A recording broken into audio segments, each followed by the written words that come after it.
Bienvenue dans cette nouvelle interview du Média en 4K2. Aujourd'hui, j'ai le plaisir de recevoir un journaliste, et non des moindres, écrivain également, de 46 ouvrages. Il s'agit d'André Berkoff. Bonjour. Bonjour. Bienvenue et merci d'avoir accepté notre invitation. Alors, dans cette première partie d'entretien, on va revenir sur votre carrière et vos débuts dans le métier. Puis on enchaînera sur l'actualité d'un point de vue journalistique et notamment l'évolution de la presse. Vaste programme. André Berkoff, vous êtes né à Beyrouth, au Liban, et vous débutez votre carrière de journaliste en 1960 en collaborant avec L'Orient le Jour jusqu'en 1966 où vous décidez de venir à Paris. Pourquoi avoir quitté le Liban ? Pour une raison très simple qui n'a rien à faire avec, parce qu'on souvent on me pose la question, on me dit est-ce que c'est pour des raisons politiques ou de guerre et tout ça. Pas du tout. À l'époque, il n'y avait ni guerre ni rien. Il y avait simplement le fait que j'étais journaliste de langue française, etc., et que j'avais envie de continuer à Paris, puisque à l'époque, le Liban était très francophone, et à l'époque, on était très branché sur la France et sur Paris. Et puis, voilà, moi, si vous voulez, mon ADN culturel et identitaire, c'était la langue française, et c'était la France. Donc, je me suis dit à 25 ans que voilà, j'étais très heureux. J'ai eu une jeunesse formidable à Beyrouth. C'était l'époque où le Liban était un pays vraiment je dirais, de lait et de miel. On disait la Suisse du Proche-Orient, mais c'était surtout un pays de joie de vivre.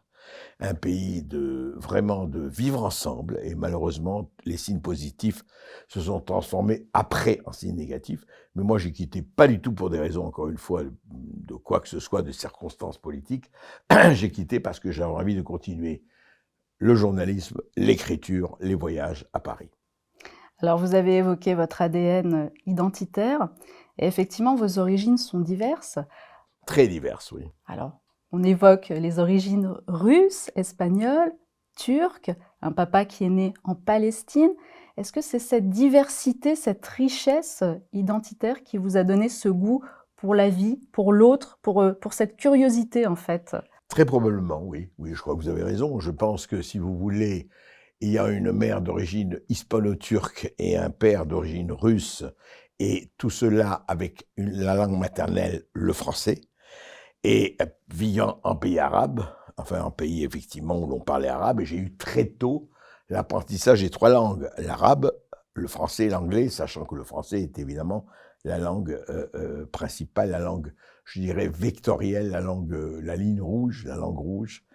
Et ça m'a donné effectivement, je pense, une espèce d'ouverture sur les autres et une curiosité.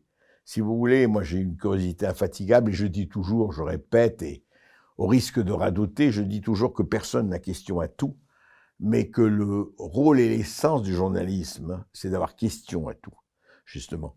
On n'est pas les pics de la Mirandole, ça existait peut-être au XVIIe siècle, mais aujourd'hui, qui peut prétendre d'avoir question et d'avoir les réponses au centième du millième des choses qu'on sait aujourd'hui?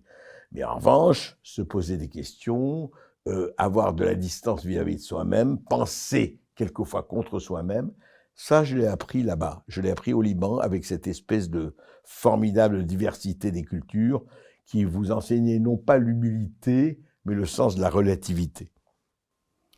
Alors, si je vous dis Philippe de Comines ou Caton, ça vous évoque quoi ?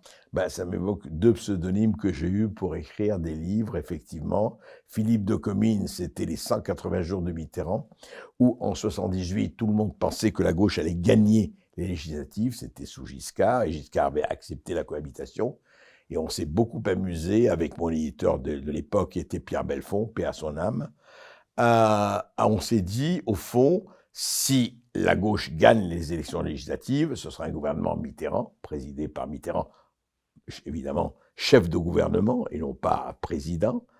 Et on s'est dit, qu'est-ce qui pourrait se passer pendant 6 mois avec Giscard président et Mitterrand Premier ministre? Et on s'est imaginé à faire cela. Et pourquoi? J'ai dit que c'est amusant de prendre un pseudonyme pour voir, et ça a été un succès extraordinaire pendant 2 mois, parce que tout le monde avait soit peur, soit envie que la gauche soit au pouvoir. Alors ceux qui ont peur ont lu parce qu'ils se disaient qu'est-ce qui risque de se passer, et ceux qui avaient envie pour les mêmes raisons. On a fait, je me rappelle, 100 à 150 000 exemplaires en 2 mois.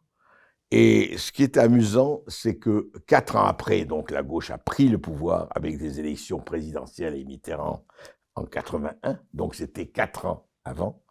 Et je dois dire que j'ai été assez content quand je regarde le gouvernement Mitterrand qu'on avait fait 4 ans plus tôt. Et honnêtement, la moitié des ministères du président Mitterrand étaient déjà là. Et je dois dire que j'ai fait un heureux, c'est Jacques Lang. Parce que je me rappelle quand dans la discussion avec mon éditeur, à un moment donné, arrive, bon, qui on va mettre comme ministre de la Culture? Bon, évidemment, ministre de la Justice, Badinter, Mauroy, etc. Bon, ça, c'était attendu. Et il me dit à un moment donné, ministre de la Culture, on va mettre Jacques Ralite. J'ai dit non, mais on va mettre Jacques Lang, il est à Chaillot, tout ça, il aime bien. Il me dit, mais Jacques Lang, il n'a aucune chance. Et on a mis Jacques Lang sur mon insistante, et Jacques Lang a fait la carrière que vous savez. De temps en temps, il me dit en rigolant, je te dois ma carrière. Enfin, bien sûr que pas, mais c'était assez amusant, et le livre a fait a fait une trajectoire très, très forte, mais c'est là intéressant, ce genre de livre, c'est que quand la rupture du programme commun, vous savez, entre les communistes, les socialistes et les radicaux de gauche s'est faite, le livre, évidemment, a sombré. C'est-à-dire qu'il a duré pendant 2 mois, il a fait un malheur. Quand on a vu que la perspective d'une victoire de la gauche s'éloignait, eh bien, le livre a perdu de... Voilà. Caton, c'était autre chose. Caton, c'était donc 6 ans plus tard, où j'ai écrit Caton. Et Caton, c'était effectivement... l'idée, c'était de mettre un hiérarque de droite qui regarde passer la gauche. La gauche vient d'arriver, ça fait 1 an qu'ils sont là. Et je dois dire que ce qui a fait le succès du livre, c'est que je disais que, effectivement, vous allez voir, la gauche va gérer le capitalisme aussi bien au moins que la droite. Et ensuite, disait la droite, nous ramasserons les morceaux. Et c'est ce qui s'est passé. Il y a eu 1 an et demi, non pas le grand tournant, on dit toujours le grand tournant, c'était 83. Pas du tout. Le grand tournant, c'était fin 82, quand Jacques Delors a proclamé, qui était ministre à l'époque, a proclamé la pause dans les réformes. Et c'était là où ils se sont dit, oulala, les terrifiants pépins de la réalité, comme dit le poète Jacques Prévert, arrivent. Et donc, oui, c'était très bien. Alors, on y allait, nationalisation, etc. On se pensait au Front populaire de 36 et tout ça. Et puis, sont arrivés les terrifiants pépins de la réalité, comme je disais. Et donc, virage à 180 degrés, et c'est ce que je décrivais dans Caton. Caton, ça a duré beaucoup plus longtemps parce que tout le monde s'est demandé qui était Caton. Nous sommes en 1983, la droite est défaite, elle a perdu en 1981, elle se demande comment elle va se reconstruire et sort un livre édité chez Fayard par Claude Durand qui avant avait édité Solzhenitsyn, comme quoi un éditeur peut aussi éditer n'importe qui. Il édite Caton de la Reconquête. Et on ne sait pas qui est Caton. Et alors en 4e couverture, Fayard marque que c'est un grand dirigeant de la droite qui règle ses comptes avec la droite, qui explique les raisons de la défaite. Et c'est un règlement de compte terrible. Chirac, Giscard, ils en prennent plein leur grade, par ceux dirigeants de la droite. Quelques mois plus tard, l'identité de Caton est révélée. Il se trouve que c'est André Berkoff, journaliste, donc pas du tout dirigeant politique, et plutôt de gauche que de droite, du moins à l'époque. Ça a duré 1 an, je dois dire, et vraiment c'était très amusant de voir comment les gens s'interrogeaient dans les journaux. À Sciences Po, ils avaient fait une vasque où tout le monde mettait les noms, ça pouvait être Giscard, Barre, etc., etc. Et je vais vous dire, le plus jouissif, c'était quand j'étais dans un dîner en ville, à Paris ou ailleurs, et les gens discutaient de Caton en disant « moi je sais qui c'est ». Et quand on parle de vous sans savoir que c'est vous, c'est quand même un plaisir assez rare, et je dirais, comme Courteline, une volupté de fin gourmet. Et comme André Berkoff, quand le livre était sorti, ne pouvait pas assurer lui-même la promotion du livre, parce qu'il savait que ses copains journalistes l'auraient reconnu, il a demandé à un jeune homme de faire pour lui la promotion du livre. Et un jour, France Inter a interrogé ce jeune homme, pensant qu'il s'agissait de l'auteur Caton, et écoutez bien le jeune homme, ça va vous dire quelque chose. La vérité, c'est tout simplement que le pouvoir socialiste ne tombera pas comme un fruit mûr, et ce qui laisse entendre que nous pouvons, c'est-à-dire nous la droite, revenir au pouvoir dans les mois qui viennent, ou même dans les 2 années qui viennent, se trompe et trompe les Français. Ce n'est pas parce que Pierre Mauroy est à Cayenne ce matin que nous sommes débarrassés de la gauche. Nous, la droite, dit-il, c'est François Hollande qui parle. Nous sommes en Incroyable. 1983. François Hollande, conseiller Vous ne connaissiez à pas cette l'Élysée. histoire? Donc ça a été effectivement quelque chose de très fort. À l'époque, c'était 84. Voilà.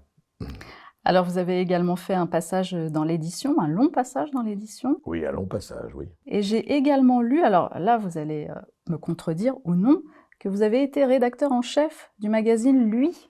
Tout à fait. Non, non, je ne vous contredis pas du tout.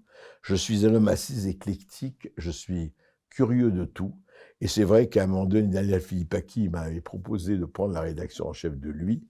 Et je l'ai fait pendant 2 ans.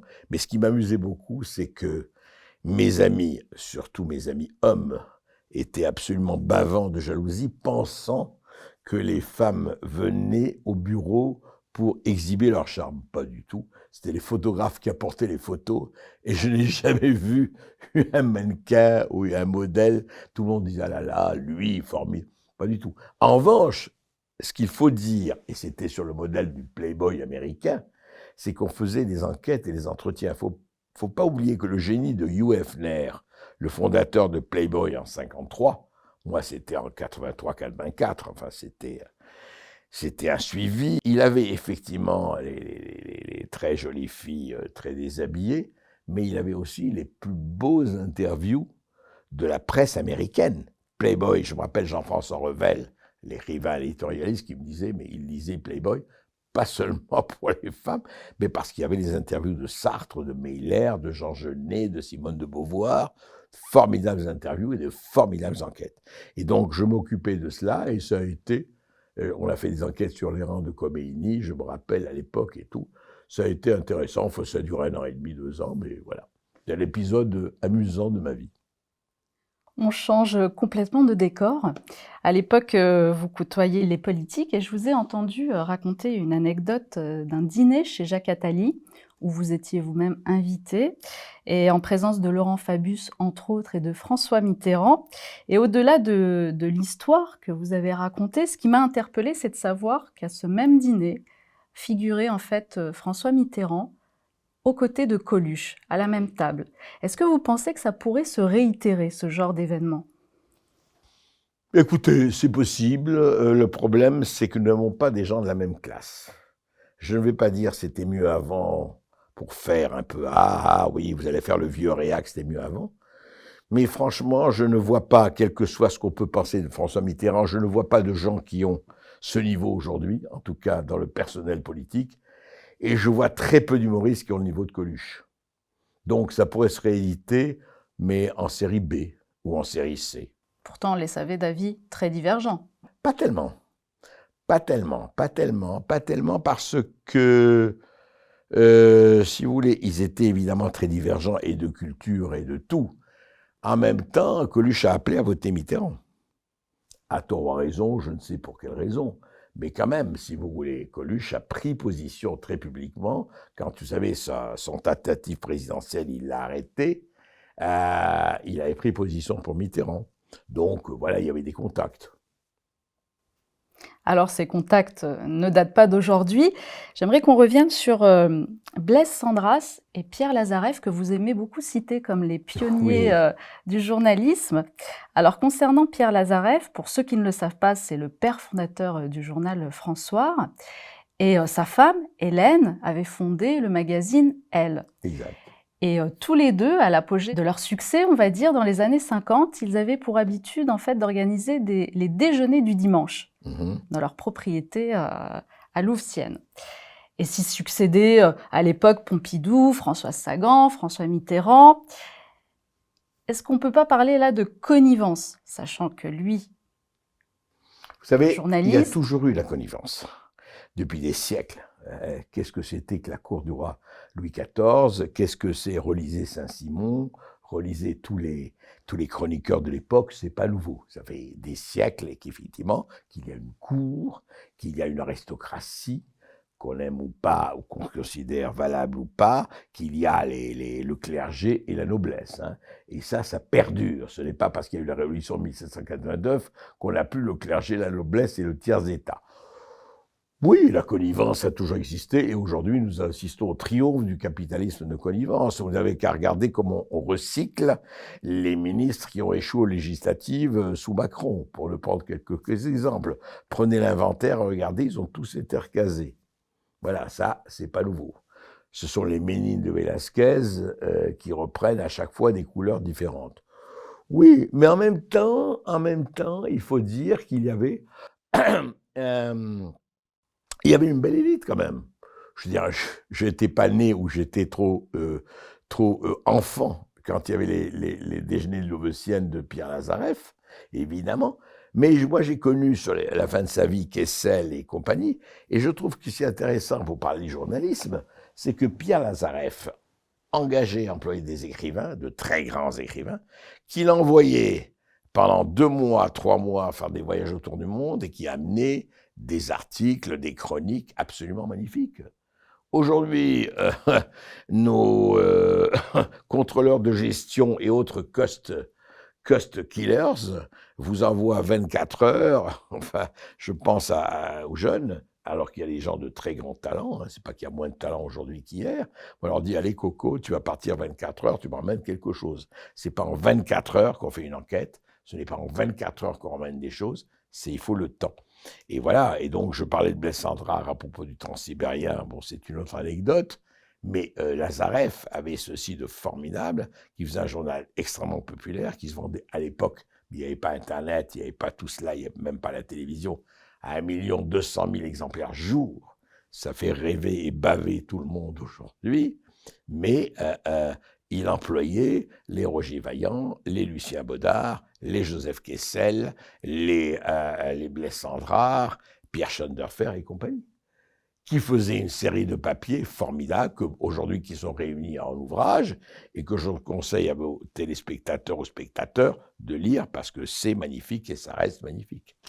Est-ce que vous êtes en train de nous dire qu'à l'époque, il existait une certaine objectivité malgré la connivence, qu'aujourd'hui, il n'existe pas ?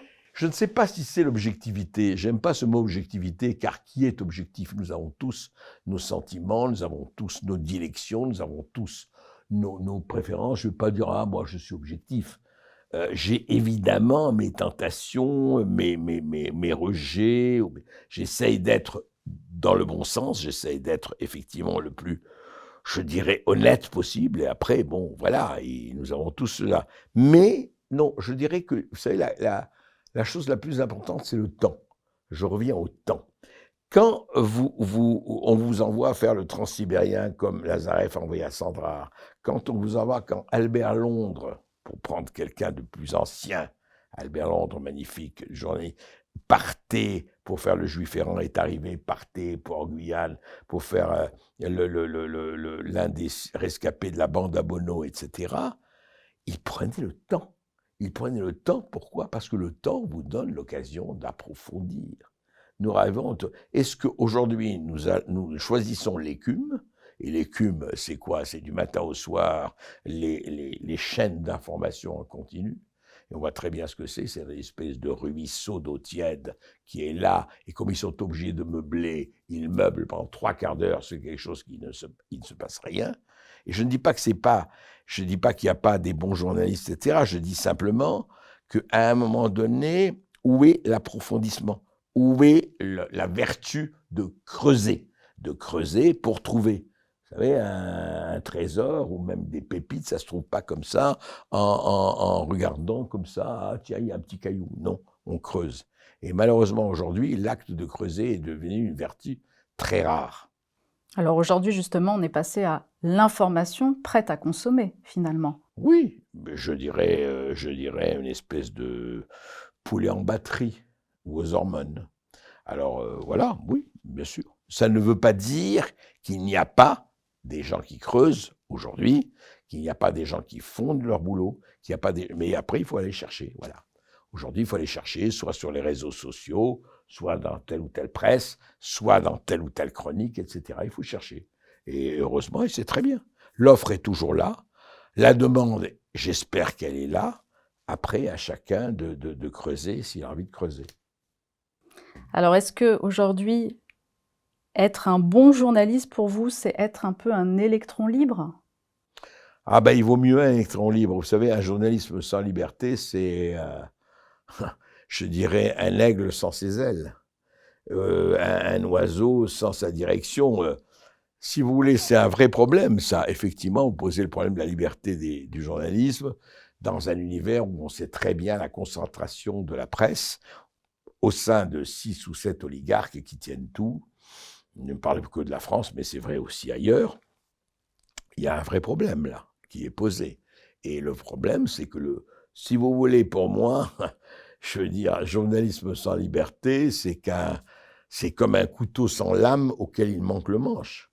Malheureusement, c'est pas toujours facile, mais, je répète et je dis, parce que je déteste les généralisations, il y a des gens, des hommes, des femmes qui font très bien leur boulot et qui essayent effectivement contre vents et marées de se battre. Et il y en a pas mal, et heureusement. Alors justement, lorsque l'on est journaliste, où commence notre liberté et où s'arrête-t-elle? Bah, écoutez, elle s'arrête à la nécessité de nourrir femmes et enfants ou hommes et enfants.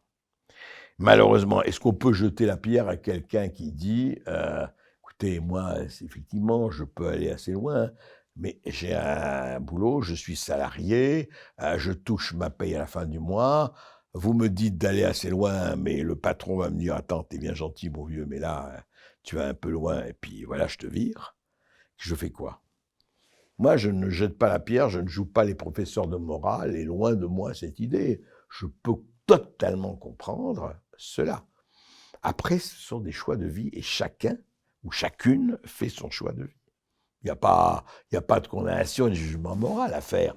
Mais vous savez, c'est ça, quand vous êtes effectivement dans un organisme de télé, de radio, de presse écrite, qui est tenu par un actionnaire. Bon, c'est lui qui vous paye. Bon.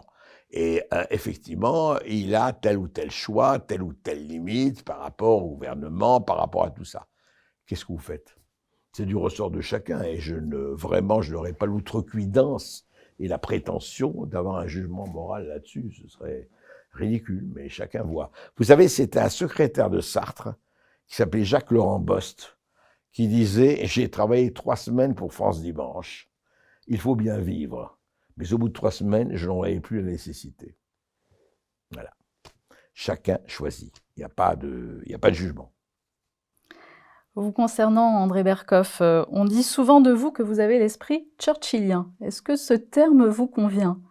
Écoutez, Tantôt homme de gauche. Je trouve ça extrêmement flatteur. Pour moi, Churchill ce n'est pas original, est un des plus grands hommes d'État qu'il y a eu au XXe siècle, et aujourd'hui, n'en parlons pas. C'est-à-dire que ce qui est formidable chez Churchill, comme chez De Gaulle, c'est cette indépendance d'esprit, cette espèce et cette volonté et ce courage. Donc, je trouve que la comparaison, je ne me mets pas du tout. Évidemment, ce serait ridicule au même rang que ces gens, que ces hommes, que ces hommes qui ont, si vous voulez, franchi le pas de dire, regardez, juste un mot, De Gaulle.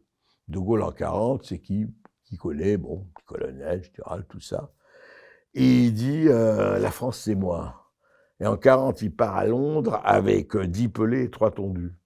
10 pelés maurassiens, 3 tondus israélites. Et il dit, voilà, la France, c'est moi. On peut dire, qui prend pour qui? S'il y avait des sondages IFOP, Pétain faisait 99,8 et De Gaulle faisait 0,07. Et il dit, non, c'est moi. Parce que dans quelques années, les choses vont changer et on sera là à la table des vainqueurs. Churchill, encore mieux. Churchill, en mai 40. La France est tombée. L'Europe est tombée. Elle est par terre. Chamberlain et Chamberlain et Halifax vont le voir en disant, oui, et pas en plus, oui, Churchill, qui boit, qui fume, on disait, qu'est-ce qu'on met cet alcoolo à la tête du gouvernement anglais, etc.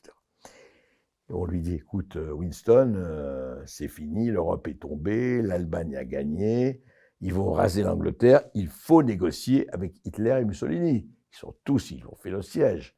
Et lui dit, il va voir le roi, il ne sait pas, il appelle Franklin Roosevelt. Je dis ça parce que c'est fondamental pour parler des princes qui nous gouvernent aujourd'hui.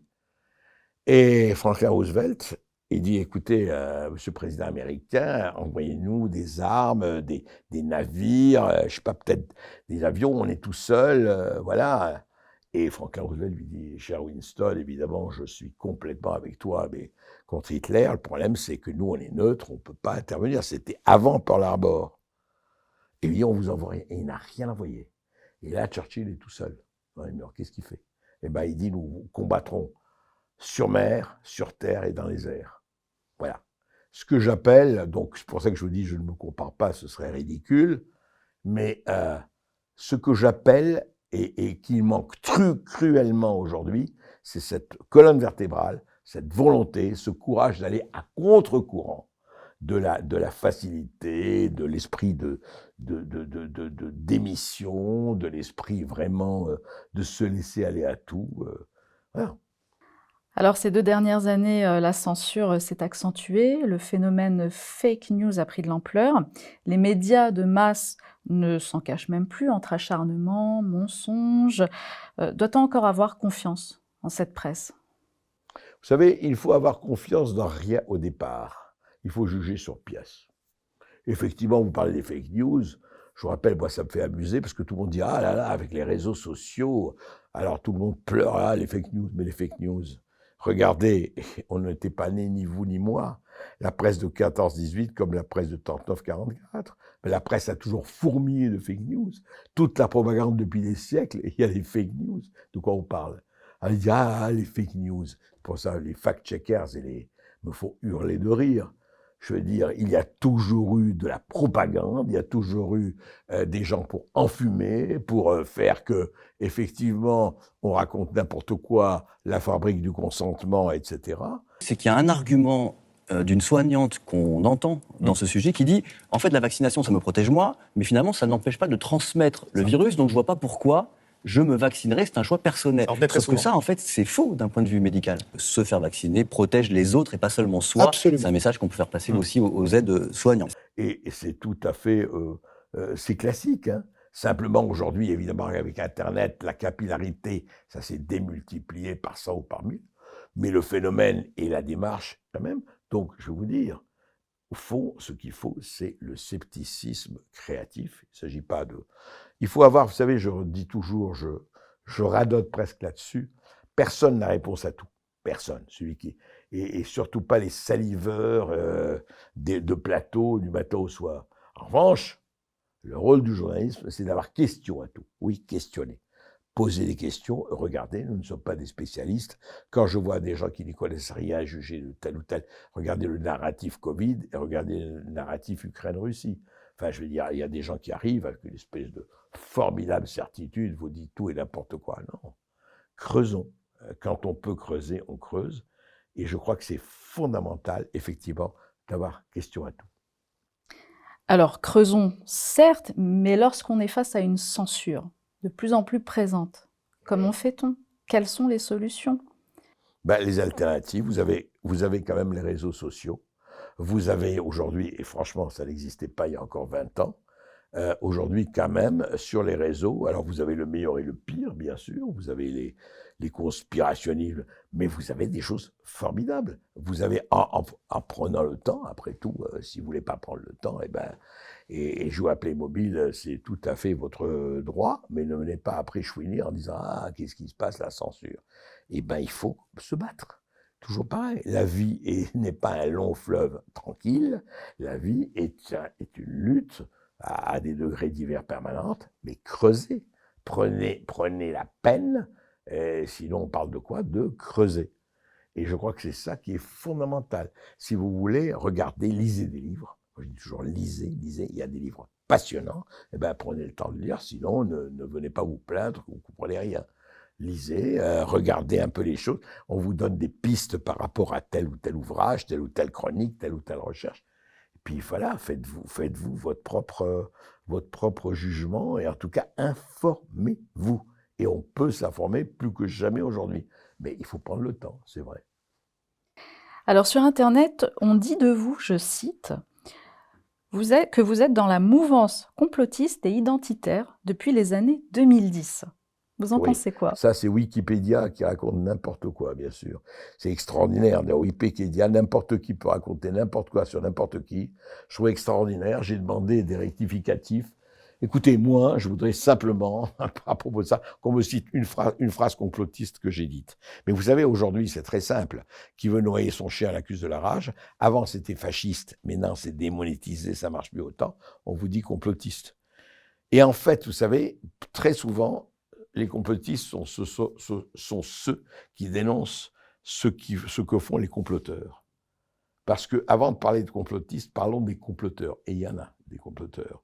Donc moi, après, identitaire, etc., moi je veux bien.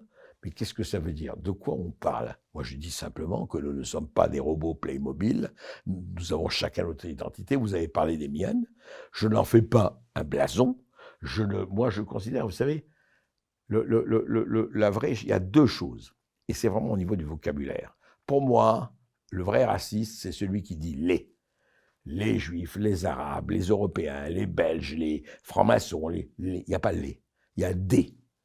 On ne peut pas classer tout le monde dans des étiquettes en disant tout le monde se ressemble. C'est ça la chose. Et ces crétins qui se prétendent antiracistes, qui mettent tout le monde dans le même sac, ce sont vraiment des crétins au sens, le vrai, je dirais, biologique du terme. Ça n'existe pas. Deuxièmement, je dirais autre chose, la phrase la plus importante, je ne suis pas que. Il n'y a rien à retirer de ses origines. Vous êtes né tel endroit, vous-même, d'un père, d'une mère, d'un environnement, vous avez eu telle éducation, bien sûr, mais à un moment donné, vous n'êtes pas que ça. Nous ne sommes pas des ânes à œillères, nous sommes des diamants à 1000 facettes. Moi, je ne renie aucune de mes identités, mais j'en ai plusieurs, et je les revendique toutes. Donc, voilà, il n'y a pas, si vous voulez, pour moi, il n'y a pas ni de culpabilité, ni... voilà. Et vous savez, c'est Sartre, il a beaucoup déconné, mais il a dit des choses remarquables. Un jour, on demandait à Sartre, vous avez beaucoup parlé de la liberté, Sartre, mais en une phrase, est-ce que vous pouvez résumer, est-ce que vous pouvez dire ce que c'est que la liberté pour vous? Il a eu cette phrase qui m'a vraiment, que je connais depuis longtemps, qui m'a tenu. Il a dit, vous savez, la liberté, c'est ce que vous faites de ce qu'on a fait de vous. Vous n'avez pas choisi vos parents, vous n'avez pas choisi l'endroit où vous êtes né, vous n'avez pas choisi votre éducation, vous n'avez pas choisi le lieu. En revanche, à un moment donné de votre vie, vous choisissez ce que vous avez envie d'être. C'est-à-dire, est-ce que vous reniez votre passé, vous le rejetez complètement, vous ne voulez pas en parler, ou vous êtes écrasé par votre programme, qu'il soit génétique, culturel, etc., ou bien vous le gérez. Et l'adulte, c'est celui qui gère. Il prend ce qu'il a à apprendre, c'est votre vie, personne ne peut vivre votre vie, il n'y a que vous qui pouvez vivre votre vie, et vous choisissez ce que vous avez envie de choisir en fonction de votre cohérence et de vos choix, et de vos dilections. Voilà, donc pour moi c'est ça, la chose la plus importante. Donc moi les étiquettes, vous savez, je laisse les étiquettes aux gens qui ont besoin de béquilles, s'ils ont besoin de ça pour exister, c'est leur problème. Au fond du placard, moi je dirais. Vous parliez tout à l'heure de colonne vertébrale, et c'est vrai qu'on sent vraiment que vous êtes aligné. Vous avez cette colonne vertébrale, en fait, de journaliste. Et moi, il y a une question qui me taraude. Vous exercez là actuellement chez Sud Radio. Est-ce que vous disposez d'une totale liberté? Écoutez, alors je vous parle, oui. Je ne sais pas si elle va durer, mais ça fait 5 ans que je suis sur Sud Radio, ou 6 ans peut-être là. Honnêtement, j'ai une totale liberté sur le choix de mes invités et sur le choix de mes thèmes et sur le choix de ce que je dis. Jusqu'ici. Ça peut changer, mais jusqu'ici, et sinon, je vais vous dire très franchement, si je ne l'avais pas, je serais parti. Et je partirai si un jour je ne l'ai pas. Ça, c'est absolument clair. Encore une fois, bon, ça va, j'ai passé l'âge de passer sous le boisseau, de ramper sous la moquette, etc. Donc, voilà. D'ailleurs, je n'ai jamais rampé sous la moquette, j'ai eu cette chance. C'était ma question. Oui. Non, très sincèrement, c'est peut-être une chance ou un privilège, peut-être que ça aurait pu se faire, mais j'ai eu la chance de ne pas avoir à... Honnêtement, je peux le dire, je n'ai jamais écrit quelque chose qui était, mais jamais contre mes convictions. Jamais. Après, voilà. Est-ce que c'était l'époque? Peut-être, je ne sais pas. En tout cas, vraiment, si je ne parle que de ce que je connais, je n'ai pas eu à le faire, et voilà, heureusement. Et je pense que, j'espère que je ne l'aurais jamais fait. Bon, vous en avez de la chance comparé à certains. Et il y a un point que j'aimerais aborder avec vous, c'est les journalistes d'aujourd'hui. Bon, on a évoqué qui n'ont peut-être pas le choix d'agir comme ils le font parce qu'il y a un salaire Il y a un derrière. problème économique, oui. Enfin, entre autres. Mais moi, ce qui m'interpelle, c'est, on va juste prendre par exemple l'acharnement, le débat entre Ségolène Royal et Ruth Elkrief dernièrement. Oui. Et l'acharnement que la journaliste a eu, on avait l'impression d'avoir une journaliste un peu en furie face à une ex-ministre. Ça n'est pas du tout pareil. Et ça n'est pas du tout pareil. Il y a des morts tous les jours et des bombardements. J'ai visité 40 pays. Quand vous dites, pardon, Et excusez-moi. j'ai vu des gens. Non, quand vous dites Ségolène Poutine Royal, et Obama il y a des étaient forces. ensemble Non, à la quand vous dites qu'il y a COP21. des forces de spéculation derrière la guerre. Vous êtes d'accord Mais pas du tout, j'en sais rien. Je veux dire, il y a un côté, on va vous dire, c'est du complotisme. Ça, c'est relayé par peut-être Florian Philippot, peut-être Matteo Salvini, peut-être Éric Zemmour qui vous a applaudi. Et moi, j'ai fait le parallèle avec le journaliste Paul Amar, qui avait fait, vous vous souvenez, le fameux débat entre Le Pen et Bernard Tapie, qui avait apporté des gants de boxe, et il a tout de suite été mis au placard. Oui. Et là, il y a quelque chose que je comprends plus, en fait. Ah non, parce que je vais vous dire la grande différence, qu'à l'époque, effectivement, Paul Amar avait un peu exagéré. D'ailleurs, il n'y a pas eu de débat. Il a été tout de suite viré. Mais là, Ruth Elkrief correspond tout à fait aux demandes de sa chaîne. Elle est en phase absolue avec LCI, qui, rappelez-vous, a nié qu'il y a eu une manifestation un samedi, vous savez, en disant non, il n'y a pas eu de samedi, vous voyez, la presse russe, ce qu'elle fait, enfin les télévisions russes, et un des journalistes a dit non, mais de toute façon, c'est une manifestation sur le pass sanitaire, alors que c'était une manifestation pas du tout là-dessus. Ça, c'est que Ruth Elkrief, enfin, vous parlez d'elle, elle est en phase absolue avec sa direction. Voilà. J'aurais pu citer d'autres exemples, mais Oui, c'était non, le plus récent. Mais vous voyez, ça revient à ce que je vous ai dit avant. C'est-à-dire, nous avons des bancs militants de la Pravda. Voilà, la ligne juste du parti. Ce sont des pêcheurs à la ligne juste. Alors, on a beaucoup parlé de la charte de Munich cet été, notamment De la charte de Munich. Oui. C'était sous-jacent à l'interview des deux journalistes de l'Express face à Idriss Aberkan. Ouais. Exactement. Exactement. Et moi, j'ai vraiment cette impression qu'en fait, les journalistes ne connaissent pas cette charte. Ah, je crois qu'ils ne la connaissent pas du tout, oui, bien sûr. Mais je crois que, vous savez, alors moi, je vais vous dire un truc. Moi, c'est pas la charte qui m'intéresse. Moi, toutes ces histoires de charte, de compagnie, c'est sympathique, on s'en fout. C'est pas le problème. Le problème n'est pas la charte de Munich ou la charte de Trifouille-les-Oies. Le problème, c'est comment vous exercez votre métier. Est-ce que vous l'exercez en conscience? Est-ce que vous l'exercez en disant on va regarder tous les points de vue et on va essayer quand même de ne pas avoir un parti pris et une élection ou pas? C'est pas une question de charte, ça. Moi, je veux dire, j'ai vu, oui, Aberkan a fait, mais c'est très bien, mais c'est pas le problème. Le problème, c'est, si je regarde la réalité, le réel, qui est toujours dans une complexité, je regarde, je ne sais pas, moi je ne suis pas épidémiologue par exemple, je ne suis pas général de terrain pour la Russie et l'Ukraine, je regarde, je me renseigne, je me documente. Et la chose la plus importante, excusez-moi, c'est ce que j'appelle le bon sens. Pardon, je veux dire, un truc aussi bête que ça, aussi simple que ça, vous avez du bon sens ou pas? Moi, le bon sens, il n'est ni de gauche, ni de droite, ni d'en haut, ni d'en bas, etc. Le bon sens, c'est une expression littérale.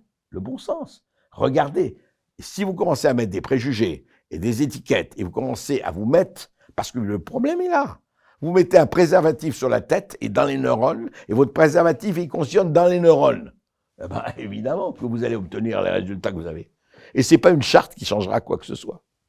C'est dans votre conscience, dans vous-même et dans la personnalité que vous avez et que vous changerez. Sinon, vous pourrez faire 400 000 chartes, ça ne changera rien.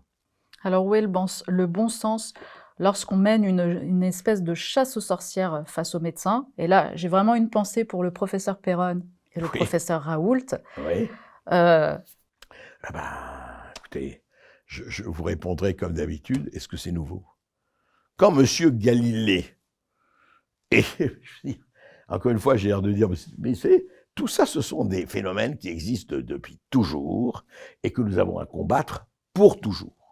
Ça existera demain, après-demain, etc.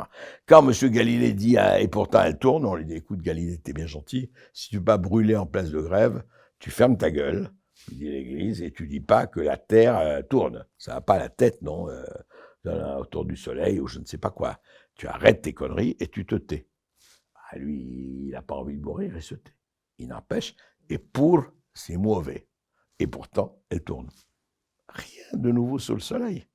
Le combat est permanent. Croire que nous allons être, on aimerait tous, être dans Bisounours, les petits oiseaux et tout ça, le paradis, retrouver Adam et Ève. Non, le combat est et sera toujours permanent. Malheureusement, peut-être, heureusement, j'en sais rien, heureusement que nous avons tous des clairières de vie où ça se passe super bien, on est heureux, on est amoureux, on a des amis, on a un bon vin, etc. Mais voilà. Mais autrement, la bataille, la bagarre, elle est là. Hein. C'est comme la respiration, la bagarre. Ça fait partie de l'oxygène. Est-ce juste de dire qu'être journaliste, c'est donner la parole à tous?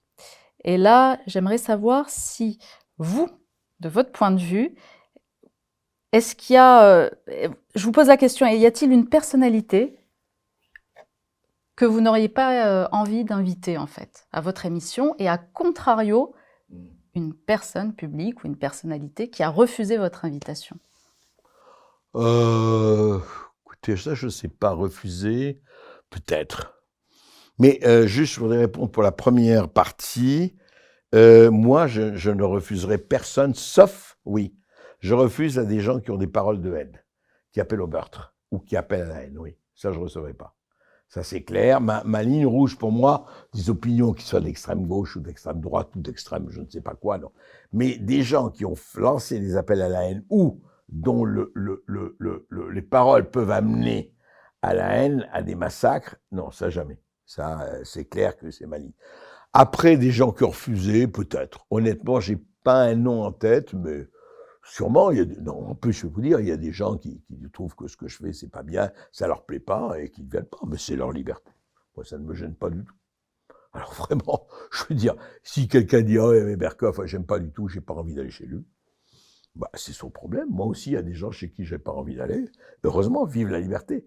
Si vous voulez, si je respecte complètement la liberté, il faut que je respecte celle des autres. Sauf qu'ils n'ont pas envie de venir chez moi, aucun problème. Comment voyez-vous l'avenir de la presse?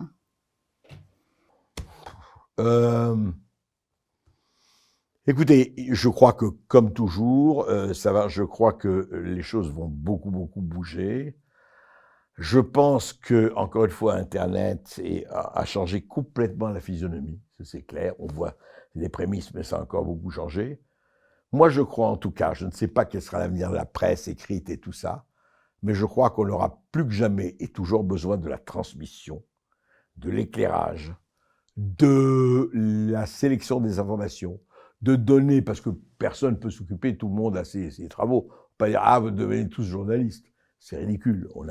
Les gens ont leurs travaux, ils ne peuvent pas aussi. Mais essayez qu'il y ait des gens qui vont donner une capacité d'expliquer, de clarifier dans le bon sens du terme, de transmettre dans le bon sens du terme, essayer de séparer le bon grain de l'ivraie au sens de faire une hiérarchie, non pas une hiérarchie, une sélection, je veux dire, et de montrer un peu, de débroussailler les choses et de montrer que tout ne se vaut pas. Parce que le côté tout se vaut, c'est la métastase de notre temps, le cancer métastasé. Non. Qu'il y a des choses qui vont et des choses qui ne vont pas. Voilà. Je crois que je ne vois pas ça s'estomper, mais je pense que du point de vue de la forme et du point de vue de la réception, beaucoup de choses vont encore changer. Pour le mieux. J'espère. Moi, je suis optimiste. Je veux dire, en général, vous savez, je choisis la vie. Il faut toujours choisir la vie, hein. On sait très bien qu'on va mourir, que, comme disait quelqu'un, la vie est une maladie mortelle sexuellement transmissible, mais évidemment, choisissons la vie et choisissons le positif. Berkoff dans tous ses états, c'est votre quotidienne chez Sud Radio. Pour l'instant, ça vous convient? Oui, tout à fait. Vous avez d'autres projets en cours? Bah, il y a longtemps, vous savez, j'ai écrit, et ça fait 5 ans que je n'ai pas écrit, enfin j'ai écrit des petits bouquins, mais Je voudrais revenir à l'écriture. J'espère que dans un délai assez court, je reviendrai à l'écriture, oui. Parce que l'écriture est importante, et au voyage. J'ai beaucoup voyagé, et honnêtement, avec cette émission qui me ravit, que je suis ravi de faire, et très heureux, vraiment, parce que il y a une chose que je vais vous dire, quand même, ça m'a... Pourtant, ça fait 50 ans, un demi-siècle. Il y a quelque chose que j'ai eu avec Sud, enfin avec mon émission, que je n'ai pas eu comme ça. C'est un peu partout. Je dis pas quoi. Je suis pas une rockstar, etc. Les gens qui me disent merci. Les gens qui me disent tenez bien, tenez bon. On a besoin de vous. Faites ce que vous faites. On a besoin de vos invités formidables. Ça, j'avais pas eu. C'est pas les gens qui me disent ah, on vous a vu à la télé ou à la radio, tout ça. Ça, on s'en fout. Bon, on sait. Mais... Non, c'est ça. Et ça, depuis quelques années, j'ai vraiment ça. Et dans tous les milieux, des jeunes à bicyclette, des gens plus âgés, etc., qui disent ah là là, vous êtes notre bouffée d'oxygène. Et quand je dis vous, pas seulement moi, mais enfin les invités. Et ça, c'est quelque chose qui m'a beaucoup, beaucoup touché, je vous avoue, et que je n'ai pas eu. Avant ça, j'avais pas ça. J'avais, ah oui, on vous connaît, Bon, mais ça, ok. Ça, donc, je suis très heureux de faire ça. Peut-être que demain, je retournerai à l'écriture. Mais en tout cas, c'est quelque chose qui, comment vous dire, qui m'engage et qui m'oblige. Vraiment. On vous sent ému, là, en parlant oui, de c'est vrai. C'est vrai parce que des émission. moments, je vous assure, je vous donne un exemple. Ça fait idiot, pas prétendre. Par exemple, il y a quelques mois, 4 fois, j'ai eu ça, je prends un taxi pour m'amener à la radio ou je ne sais pas où. Et puis, voilà, il me dit, Monsieur Berkoff, je dis moi. Et il me dit, bon, je lui dis combien je vous dois, il me dit rien. Un taxi. Attendez, je lui dis, écoutez la situation. Attendez, j'étais même très gêné. Je dis, attendez, vous travaillez, je travaille. Ah non, non, non, non, je suis très heureux de vous rencontrer. Une autre fois, vous me payerez. J'ai eu ça, je ne dis pas 20 fois, j'ai eu ça 4 fois. Et j'étais si, et je me suis dit, et je suis sûr. C'est pour ça que le type me disait, ah non, non, non, non, écoutez, je suis très heureux de vous avoir, vraiment, de vous avoir transporté. Ah oui, mince, alors donc on ne fait pas ça pour rien, on fait ça parce que les gens sont touchés. Et les gens, encore une fois, sont le peuple de tout acabit, de toute... voilà.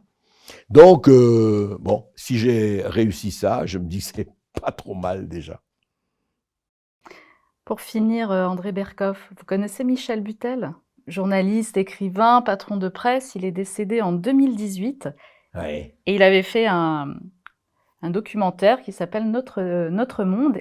Et j'aimerais vous lire une courte phrase de ce qu'il disait, et je trouve que ça résume bien en fait la situation.